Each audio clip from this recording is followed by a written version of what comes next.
Fala galera, esse é o terceiro vídeo sobre a segunda vinda de Cristo. Nós estamos estudando toda essa doutrina do segundo advento dentro dos relatos históricos dos pais da igreja, o que é o termo quiliasmo. Nós já vimos também acerca dos 4 posicionamentos que tem com relação à existência ou não do milênio literal. Falamos no último momento sobre a história da posição pré-milenarista, ou daqueles que creem no milênio literal dentro da história da igreja, principalmente através dos pais da igreja nos 3 primeiros séculos, né, da igreja primitiva. E agora nós vamos falar quais são os oponentes da posição pré-milenarista, ok? O terceiro século dá origem, então, ao primeiro contraponto ou antagonismo declarado quanto à posição proeminente que existia até o terceiro século, que era a posição pré-milenarista, posição que nós seguimos hoje e que foi ressuscitada a partir do século XIX, reavivada, né, a partir do século XIX. Peters, né, resume o seguinte, ele diz assim: nesse século vemos pela primeira vez adversários, então, no século IV, aqui, a partir do terceiro século, nós vemos os primeiros adversários dessa doutrina pré-milenarista. Qualquer escritor que desde o período mais antigo até o presente apresentou tais listas contra nós foi capaz de apenas encontrar esses antagonismos, ou seja, posicionamentos contrários, e nós os apresentamos na sua ordem aqui cronológica. Quando é que eles se revelaram como adversários do pré-milenarismo? Eles são 4, mas 3 deles eram muito persuasivos para o erro, para a apostasia, para o equívoco, para a heresia, e rapidamente, obviamente, pelo seu poder de persuasão, ganharam seguidores no seu tempo. O primeiro nessa ordem foi Caio, ou também chamado na antiguidade como Gaio, que teve, né, o seu ministério, entre aspas, a partir do início do terceiro século. O segundo personagem seria Clemente de Alexandria, que foi um professor muito proeminente na escola catequética da cidade de Alexandria, né, atual Egito, hoje vocês sabem, que teve forte influência principalmente sobre Orígenes e outros mestres antigos, né? Ele viveu entre 193 e 220 depois de Cristo, Clemente de Alexandria. Outro defensor contrário, né, ao pré-milenarismo foi Orígenes, que deu muito trabalho para a igreja primitiva com as suas heresias, com seus equívocos, suas interpretações alegóricas, espiritualizantes e equivocadas da palavra de Deus, que viveu entre os séculos 185 e 254 depois de Cristo, o famoso Orígenes aqui. Depois veio Dionísio, que viveu entre 190 e 265 depois de Cristo. Estes são defensores mencionados como diretamente hostis à crença do quiliasmo, ou dos 1000 anos proféticos do reinado de Cristo sobre a terra. De acordo com Alice, né, defensor do pós-tribulacionismo, essa posição surgiu por causa do realce que muitos dos seus defensores depositavam sobre as recompensas terrenas e os prazeres carnais, que suscitaram ampla oposição contra ele.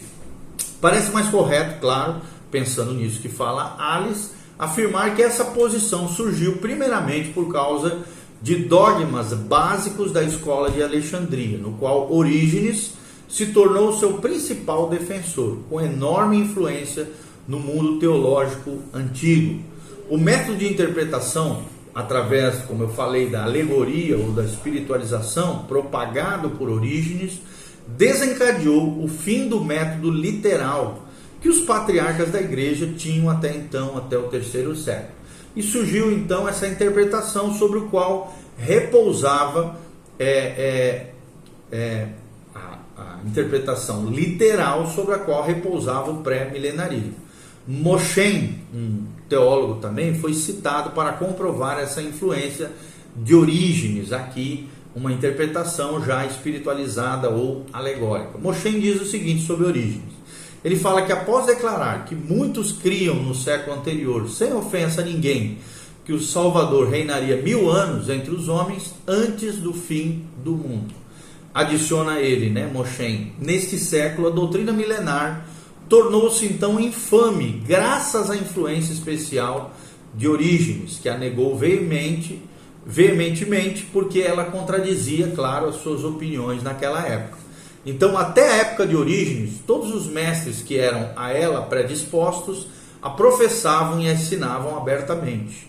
Orígenes, porém, a atacou ferozmente, pois ela contrariava a sua filosofia, e pelo seu sistema de interpretação bíblica que descobriu, o alegórico aqui, ele deu um sentido diferente aos textos bíblicos dos quais os defensores dessa doutrina dependiam. Já no 3º século, a reputação dessa doutrina declinou, primeiro no Egito, pela influência de Orígenes, e mesmo assim ela não pôde ser exterminada definitivamente, ainda tinha defensores respeitáveis aqui. Moshe, prossegue em vários lugares, mostrando que, como por um sistema de interpretação filosoficamente e extremamente agressivo, o qual começou desprezivelmente a perverter e a torcer, então, todas as partes dos oráculos divinos que se opunham ao seu dogma ou noção filosófica. Aqui, claro, ele fazendo referência a Orígenes. A interpretação literal foi definitivamente, então, esmagada a partir do 3º século. Ela, então, contrasta com a interpretação adotada pelos dois sistemas que surgiram. Ele, ou seja, Orígenes, desejava desprezar o sentido literal e visível nas palavras e queria que se buscasse um sentido espiritualizado, secreto, que repousava escondido numa espécie de envoltório das palavras. Os defensores de um reino terrestre de Cristo, por sua vez, afirmavam a sua causa unicamente no sentido natural e próprio de certas expressões bíblicas. Isso aqui tudo citado por Peters, tá bom? Então, a segunda colocação que nós colocamos aqui é que a oposição veio pelo surgimento também de falsas doutrinas, que acabaram mudando o pensamento teológico daquela época. Uma dessas falsas doutrinas, muito atuantes naqueles tempos antigos, foi o gnosticismo. Ou seja, bem cedo começou a prevalecer, e embora todas as doutrinas do cristianismo tivessem sofrido em maior ou menor medida essa influência gnóstica deteriorante, a doutrina do reino tornou-se, sob suas manipulações maleáveis, muito diferente da doutrina bíblica da igreja primitiva, que nós estamos falando aqui, que havia até o 3º século. Então, o gnosticismo atacou violentamente o parentesco prometido do Filho do Homem, ou seja, de Jesus, como filho de Davi. O ascetismo, que é a crença na corrupção inerente da matéria, era antagônica a ele. O docetismo, que foi uma outra heresia que surgiu a partir a partir de Orígenes, principalmente, o docetismo negava a realidade do corpo humano de Jesus, que era o Cristo aqui, e fechou efetivamente todo acesso a um entendimento do reino, espiritualizando não apenas o corpo, mas tudo mais que se relacionasse a ele como Messias. Então, para conciliar essas tendências opostas àquilo que os pais da fé nos 3 primeiros séculos acreditavam, surgiu outro próspero grupo que presumia que a razão ocupava a posição de juiz na teologia, e por essas deduções da razão instituiu uma via média entre as duas, retendo algo do gnosticismo e do quiliasmo no que diz respeito à interpretação bíblica, mas também espiritualizando esse reino milenial numa aplicação dessa espiritualização quanto à igreja. Então, num terceiro momento, houve uma continuidade do judaísmo, religião que começara no período apostólico e se fortalecera, que acabou fomentando crescentemente a inimizade entre judeus e gentios cristãos. Tal antagonismo levou, por fim, à rejeição do milênio por ele ser judaico, por parte de muitos cristãos a partir do 3º século.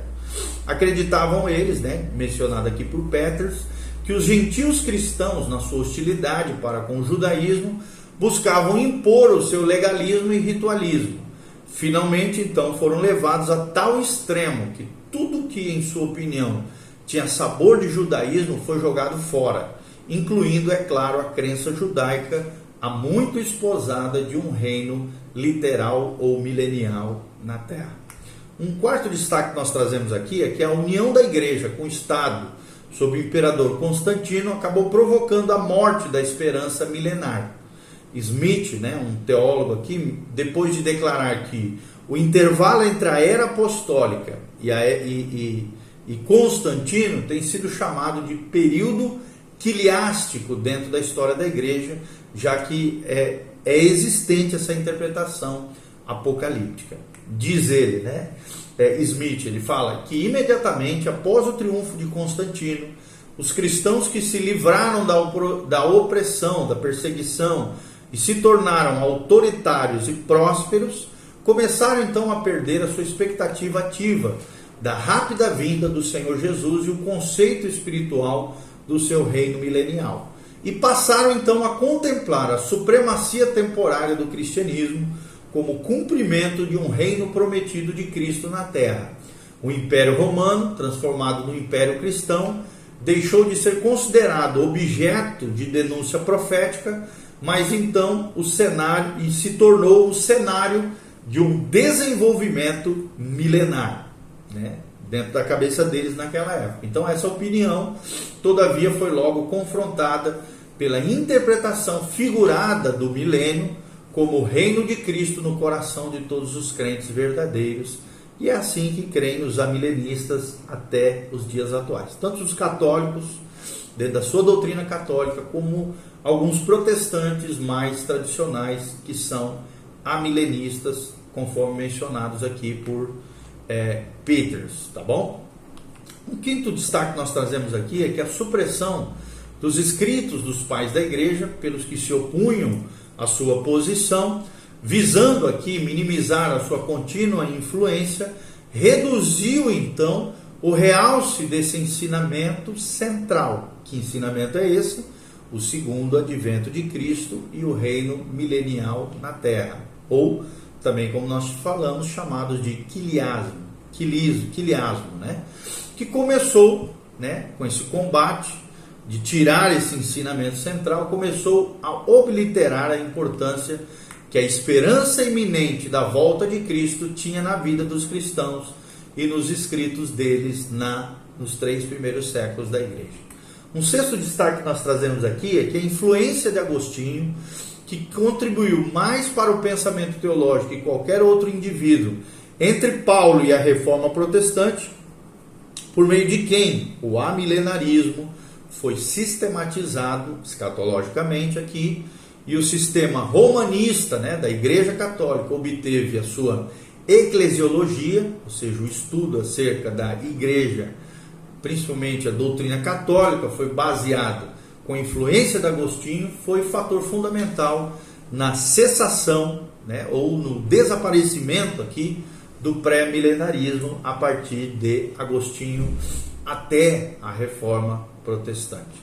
Então o sétimo destaque que nós trazemos aqui é que o aumento do poder da Igreja Romana, a Igreja Ocidental aqui, que ensinava ser ela, né, o reino de Deus na terra, e ser o seu líder, o Papa, o vigário de Deus na terra, foi fator de significativa importância para desaparecer, não totalmente, mas na sua grande maioria, o posicionamento pré-milenarista nesse período de Agostinho até a Reforma Protestante. Então é de extremo interesse ressaltar aqui que os métodos que ensinavam ser ela o reino de Deus na terra e o seu líder vigário de Deus na terra, né?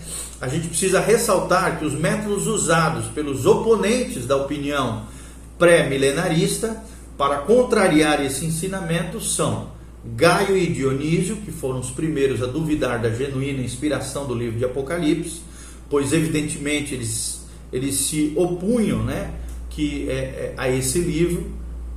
Outro posicionamento é que a rejeição do sentido literal e a sua substituição por figuras ou alegorias começaram a permear a igreja de então, que efetivamente modificaram as alianças eternas de Deus e as profecias conforme mencionados no Antigo Testamento e perpetuados também no Novo Testamento.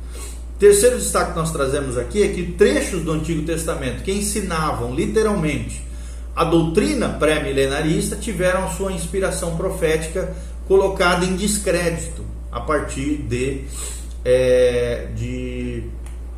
Agostinho. Também o quarto destaque que nós trazemos aqui é que a aceitação de todos os trechos proféticos e o que não podia ser alegorizado foi aplicado à igreja e tinha o seu cumprimento relegado apenas ao céu. Quinto destaque que nós trazemos aqui é fazer com que as promessas dadas diretamente aos judeus como nação fossem então consideradas condicionais na sua natureza, ou então, criam eles, meramente típicas das bênçãos desfrutadas pelos gentios. Então, pensando um pouquinho em tudo isso que nós falamos, devemos observar que a oposição ao pré-milenarismo surgiu no terceiro século, dentre aqueles que eram marcados pela descrença na literalidade das Escrituras e cujas doutrinas, em geral, foram condenadas pelos crentes através da história da igreja. Assim, opunham-se ao pré-milenarismo, não porque não fosse bíblico, mas porque contradiziam as suas próprias filosofias, a nosso ver, equivocadas e métodos de interpretação espiritualizantes ou alegóricos. Ou seja, o método de interpretação, sem dúvida nenhuma, influencia no posicionamento escatológico. Se você tem um método literal, a partir da literalidade das Escrituras, e é claro, um momento ou outro, quando não for possível a literalidade, ver as Escrituras de maneira simbólica ou metafórica, você vai ter um posicionamento pré-milenarista ou pré-milenarismo. Mas se você tiver um método não literal ou espiritualizante, ou como Orígenes, alegorizante ou alegórico, você vai ser amilenarista, ou seja, não crer no milênio literal de Cristo sobre a terra. Então, espero de alguma maneira ter trazido todos esses fatos históricos, todos esses posicionamentos, suas contradições, posicionamentos, como é que eles pensavam, para que você entendesse de maneira geral que nos 3 primeiros séculos da igreja, o pré-milenarismo, que é a crença nos eventos antes do milênio e no milênio literal, que é o nosso posicionamento escatológico aqui, pastor Voltenir, pastor Giovanni, todos os demais pastores que creem em todos esses fatos proféticos literais que ainda hão de acontecer sobre a terra, os pais da igreja acreditavam nos 3 primeiros séculos. A partir do terceiro século em diante, principalmente com Agostinho, se perdeu até a Reforma Protestante esse posicionamento teológico, tá bom? Então são fatos históricos para te fazer crescer, entender, compreender tudo isso que nós estamos falando acerca da escatologia. Se você tiver alguma dúvida, alguma pergunta, algum comentário, escreva abaixo, continue conosco, em nome de Jesus. No próximo vídeo nós vamos falar sobre a ascensão do amilenarismo, a importância de Agostinho, e nós vamos falar sobre a opinião de Agostinho sobre a questão quiliástica e demais assuntos relacionados à segunda vinda de Cristo. Ok? Deus abençoe, que a graça e a paz de Jesus venha sobre você, sobre a tua casa, a tua família. Dê um joinha, siga nas nossas redes sociais. Se você quiser semear no reino de Deus, aqui também tem as maneiras como você pode fazer isso. E siga o nosso canal PR Giovanni, além do site da Igreja Batista Betel, que é betelonline.com.br. Deus os abençoe. Amém e amém.